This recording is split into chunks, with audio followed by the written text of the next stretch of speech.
ஏன் இப்படி தண்டு கொண்டு இங்கிட்டு ஒரு ஆண்டியாராய்? எல்லாம் உங்களாலதான். கவுத்துட்டீங்களா படுபாவீங்களா? ஏ கொலக்கட்ட, யாருக்கிட்ட கோவிச்சுட்டு வந்து இப்படி நிக்கிற? நான் உனக்கு ஜமீன் ட்ரெஸ் போட்டு அழகு பார்க்கலாம்னு ஆசைப்பட்டேன்.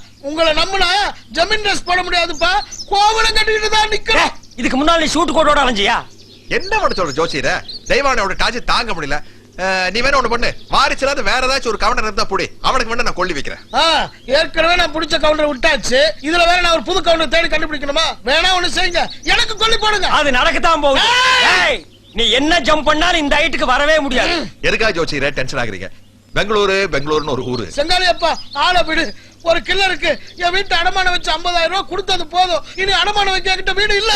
பெரிய தாஜ்மஹால் வித்து கொடுத்துறான். உன் வீடு பண்ணி குடிச்ச, இனிமே வீட்டை பத்தி பேசாதடா. நான் ஒரு சாதாரண ஜோசியம் தான். நீ சாதாரண ஜோசியம் தான்டா. நீ என்ன மங்களாபுரத்துல பெரிய மடம் வச்சிருந்தியா?